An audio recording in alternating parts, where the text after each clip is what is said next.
Hi everybody, Bearded Rogue here, and today I want to talk to you about Sagrada.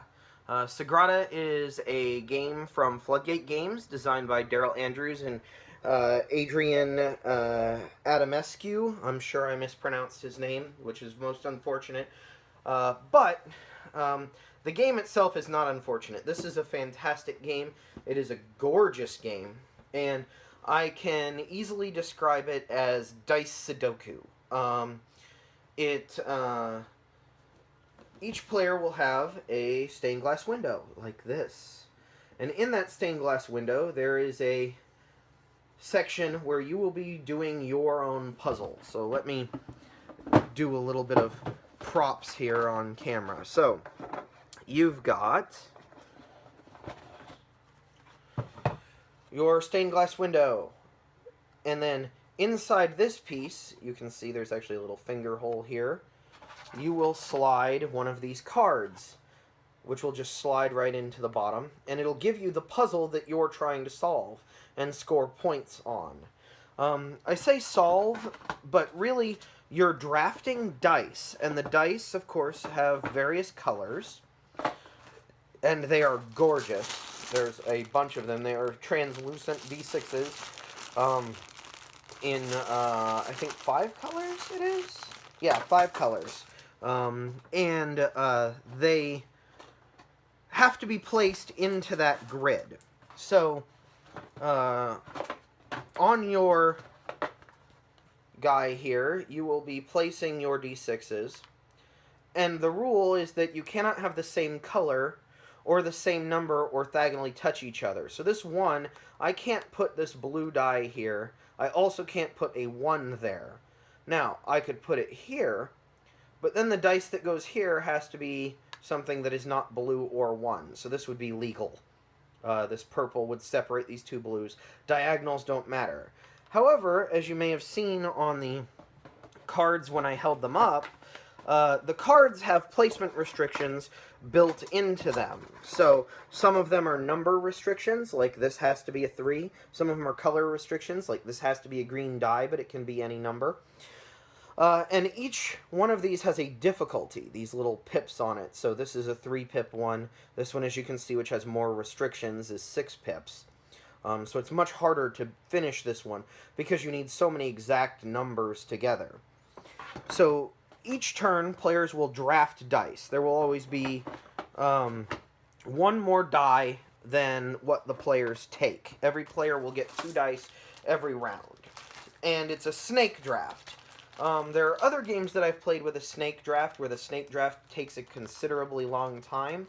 Luckily, the decisions in this game usually don't take a long time. You may regret them later on, but it's very quick. You look at the dice in front of you and evaluate which one you want to take. You take it, you pass it to the next person. If you're the last player, then you get to take 2 in a row, and then you pass it back the opposite direction, so that the person who chose the first die gets the last choice as well. And it will always be a choice. You'll always get 2 dice at the end. One of them is then used to track, the one you don't pick is used to track when the round is over, and you play through all of the rounds. I just have to hold up the components for this game because it's absolutely gorgeous. And the more of them you get to see, the better it is. The production values on this game are astonishing. Like, absolutely astonishing. The score tracker is very thick chipboard, and the artwork is amazing. The windows themselves are very thick and can actually hold the cards inside of them. There's a back to them, so the cards go completely in, and then you have the finger hole so you can pull them out. They always line up. The dice sit in the recesses perfectly. The dice themselves are gorgeous, translucent dice. The final windows that you create are just amazing. The light hits them, and they're just some of the most beautiful things I've seen in a game. The dice, there's a dice bag where you draw the dice from in order to draft them. That is screen printed, which is really, really nice. It comes with these little glass blobs, for lack of a better term, glass beads, that are used to let you manipulate the tool cards, which are another thing that exist. Um, Inside of this, there's the goal cards. Some of the colors will score better for you. There's also public goals that say, like, every pairing of 1 and 2 will score points, or every row that is this will score points.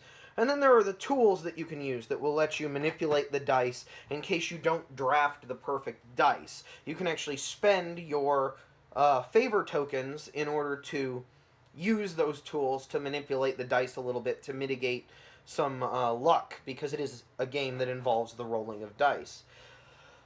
The coolest part about that is that the favor tokens are worth points at the end, so if you don't use them, that's great. And the harder the puzzle you choose, the more favor tokens you get. You get them equal to the number of pips on that card. So if I take the 3, I may not need tools at all, but I'm only going to get 3 points. If I take the 6, and I only need to use tools once, I get more points at the end of the game for the 5 favor tokens I didn't use than the 3-player one who never needed to even look at a tool.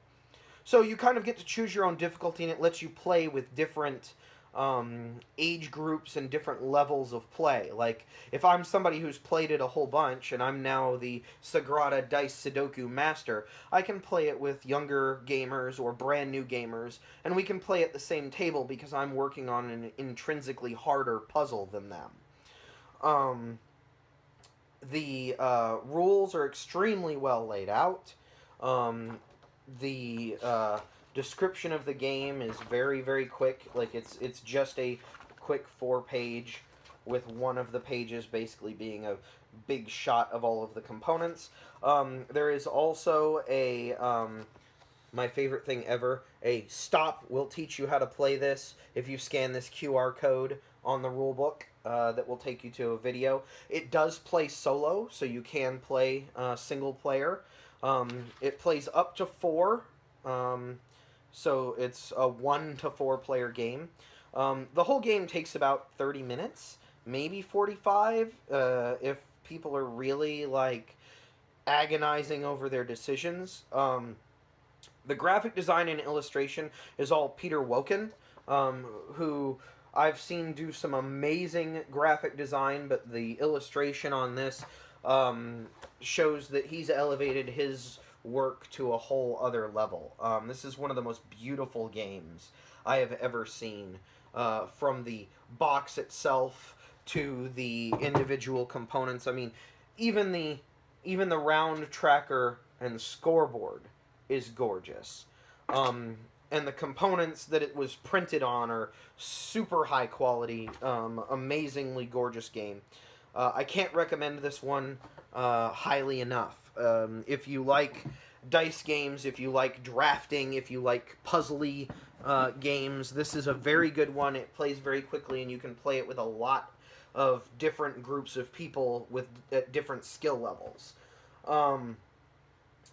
It's drawn a lot of comparisons to another dice game that's come out recently called Role Player. I also like Role Player. I have Role Player in my collection. This one is much more spatial than Role Player. This one is much faster than Role Player. That's not to say that those are negatives on Role Player's part. Role Player is a longer game because that's what it's designed to be. Role Player is not as spatial, it is more mathy. However, it simulates character creation in old-school role-playing games, which is a very mathy process. So the mathiness of it versus the spatial nature of it is very appropriate to the theme. The spatial nature of this is very appropriate to the theme as well. While I don't know what it's like to arrange glass inside of beautiful stained glass windows, I get to build something in this game that, even if my point total isn't the best, at the end of the game, I have something that I built, and it's in front of me, and it's beautiful to look at.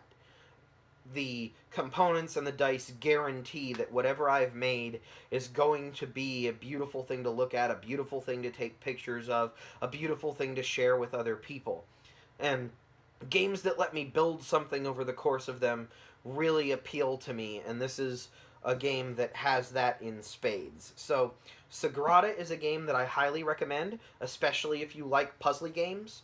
Um, and I think you will not miss out if you have watched this video, because as part of reaching 100 subscribers, I'm actually going to be giving away this copy of Sagrada. That's why all of the cards are still in shrink.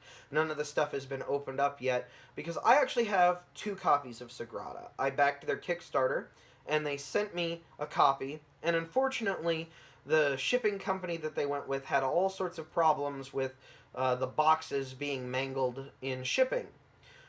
Rather than make an issue of all of this, Floodgate Games has the most amazing customer service, and they just said, hey, sorry your box got damaged, we'll send you a non-Kickstarter version of the game to replace the box.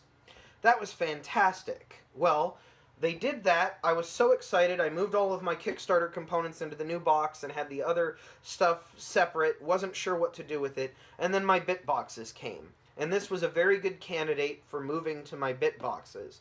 And so now I have a full non-Kickstarter version of the game that I want to give away. This is very hard to get right now.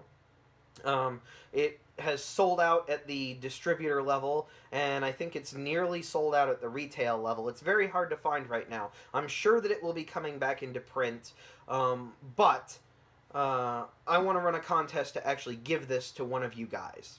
So, the first thing to do is obviously to have watched this video to know about the contest. The second thing I want you to do is to either comment on this video or comment on the link to this video where you saw it, whether that was on Twitter or Facebook or wherever. And I want you to actually tell me what kind of content you would like to see me put out more of in the future. Do you want to see more long-running series like my Vlogists and my Unpacking in Oregon series? Do you want to see more game reviews like this one? Do you want to see me just talk about any kind of media like the book review that I put up recently? What kind of stuff would you like to see? Would you like me to do any kind of question and answer videos? Do you want to see more game design stuff? More stuff about my game design or game design in general?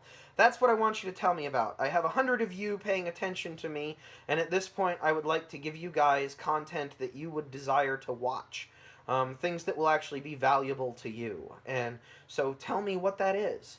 And at the end of that, I'm going to take all of the comments that I get, and I'm going to put all of those names into a randomizer, and one of you will have this lovely copy of Sagrada either sent to you, or if you're at Origins or one of the other conventions, hand-given to you in return. Because my videos just kind of go out into the internet and go nowhere unless there's someone listening or paying attention to them.